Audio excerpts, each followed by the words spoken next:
Hey, what's up, guys? Me and Jake are just riding around right now, and I was thinking about another video that I wanted to make about parents. So I know that a lot of the issues that people have, or a lot of the trials that people have faced in their lives, come from parents. In a quarter mile, turn left onto Willard Road. Whether your parents are anesthesiologists and they make fucking hundreds of $1,000s a year, or whether your parents work at a grocery store and they make $25,000 a year. Regardless of the education level, regardless of race, ethnicity, gender, whatever, like sexuality, like, we've all been affected in different ways by our parents. And I used to think, because I grew up poor, that like people, can we mute that maybe? I used to think that like people with a lot of money that grew up rich like didn't have problems, because my biggest problem growing up was money. So I thought like, people that didn't have that problem just didn't have problems at all. And like, the more people that I've been exposed to throughout my life, I've realized that even when people come from cul-de-sacs and subdivisions where every house looks the same except the shutters are different colors, and they have 4 cars in the driveway, and they're able to pay for whatever they want, and they don't have to worry about putting food on the table or paying bills on time. Like, those people have problems too, and it sounds really obvious, and it sounds like, yeah, no shit, but growing up, I just felt like if you had money, you had no problems. And like, sometimes, people that grow up in those houses get the shit kicked out of them by their parents, and like, I didn't have to deal with that growing up. So it's like, I was just thinking about my mom today, and like, I'm going somewhere with this video, I'm sorry, I'm just like rambling for so long, but as I've said before, my mom deals with a lot of like mental illnesses. Like, there's depression, there's hoarding, there's I'm sure there's anxiety in there somewhere, and she's faced a lot of trauma in her life. I found out recently that my mom has been sexually assaulted twice in her life, which is only one less than I have, and that's something that I have started to relate, has allowed me to relate to my mom, because when I was raped as a child, my mom dealt with it in a way that I didn't feel like was the right way to go about it, and I dealt with a lot of resentment and a lot of like fucked up shit and fucked up feelings towards her because of the way she handled my situation. And then actually this year, after just hearing her story this year at 26 years old, both stories about both of her instances with sexual assault, I finally realized why my mom dealt with my situation the way that she did. It's because she was attacked once as a child and once as an adult, and the way she tells her stories, she takes partial responsibility for her attacks, which I believe is bullshit. I don't think that the victim is responsible at all in that case, because we don't hold victims responsible in any other instances of crime. So like, if it's murder or theft, we're not going to say that the victim shouldn't have been wearing a turtleneck and that's why they got robbed, or they shouldn't have been drinking and that's why they were murdered. Nobody says that. But when it comes to sexual assault, when it comes to the female body, when it comes to sex, for whatever reason, the discourse is sort of twisted. So like, people, it's one of, if not the only crime where people will coach the victim on how to avoid it. If you weren't wearing this, if you weren't drinking this, like, if you weren't in this place at this time, if you didn't flirt, if you didn't, there's so many different factors. But like, she takes partial, if not full, responsibility for the fact that she was attacked. Like, she will say, if I wouldn't have gone home with him, if I wouldn't have gone to his house, it wouldn't have happened. And call me crazy, but I think that women should have the luxury of going to someone's house and, have the luxury of not being assaulted. Like, I think it's, something that just should be allowed. Women should feel comfortable enough in their surroundings to, like, it shouldn't always have to be on a woman's mind of like, well, I better not do this or I might be assaulted. That's just the way I see it. And so it was so wild to me when my mom was telling her story, because the way she was telling it, it was like it was her fault. And she grew up in a generation where, you know, it wasn't so much like, hey, let's teach boys not to rape.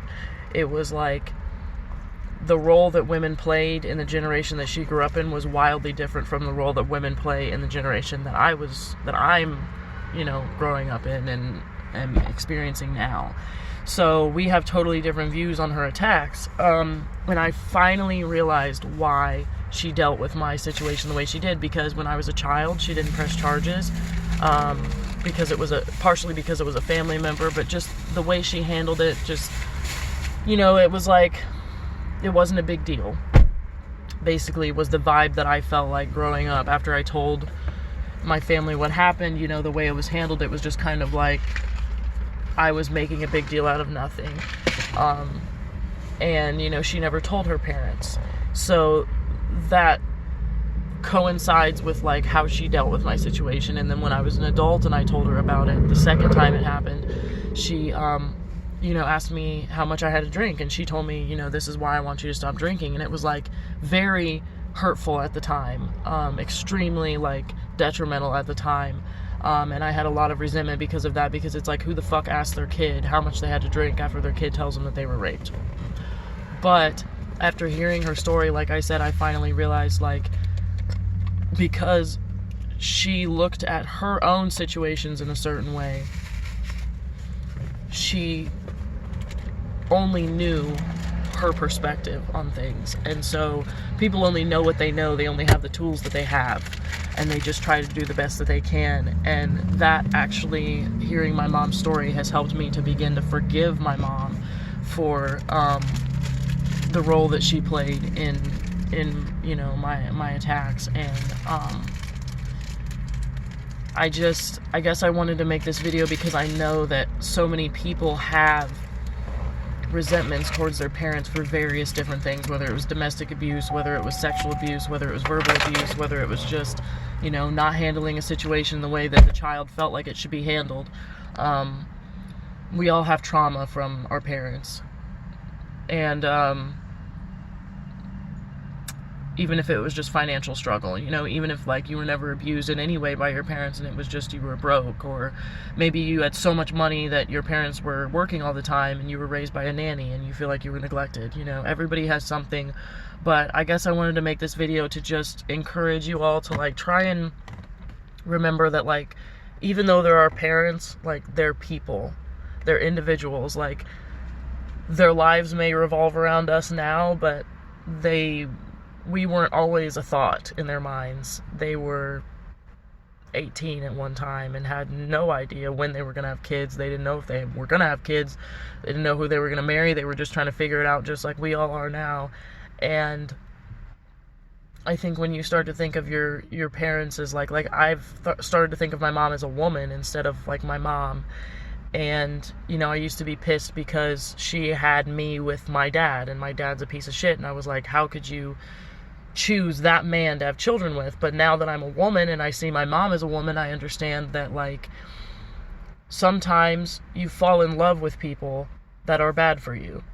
And sometimes it's not so fucking easy to just be like, well, they're bad for me, I'm just gonna leave them alone. Like, emotions are a fucked up thing, and emotions sometimes trump logic and prevent people from making the decisions for themselves that are the best. So I know that, just because I know that a lot of people that are watching this video are probably dealing with a lot of pain that stems from their parents, just remember that they're people. They're individuals.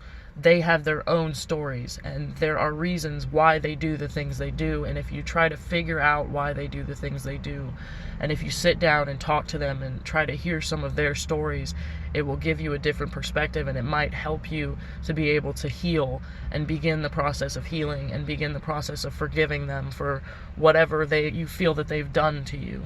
At the same time, you know, I held on to a lot of baggage from my mom and my parents, and the shit that I felt like they did to me. And, you know, at some point I did have to grow up and understand that, like, while the trauma that I've experienced because of my mom is sort of can be part of an explanation of why I do the things they do. It cannot be the reason I do the things they do, if that makes any sense. Like, I cannot blame my parents for the life I have now or the choices that I make now.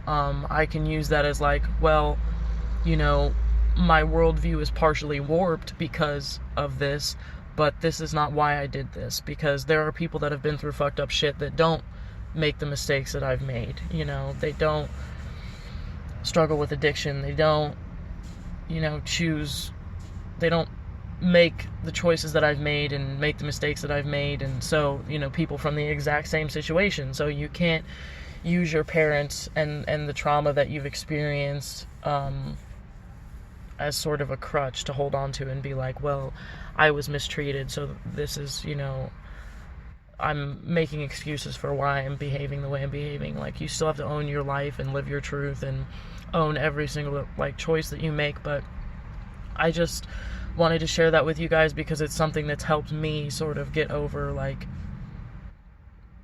the resentments that I've had towards my mom, and it's really, really helped me in the process of forgiveness. I'm not quite there with my dad yet, but like, because I still have a relationship with my mom and because she was the one that stepped up and like raised me, it's a lot easier for me to forgive her than it is my father. And that's a whole nother journey that I'm gonna have to go on, but I just thought that it might help you guys out to like get a new perspective on your parents, because we forget that they're people too. So anyway, I love you guys so much, and I hope you have an awesome day, and I will talk to you later. Sorry this video is so long. Have a good day. Bye.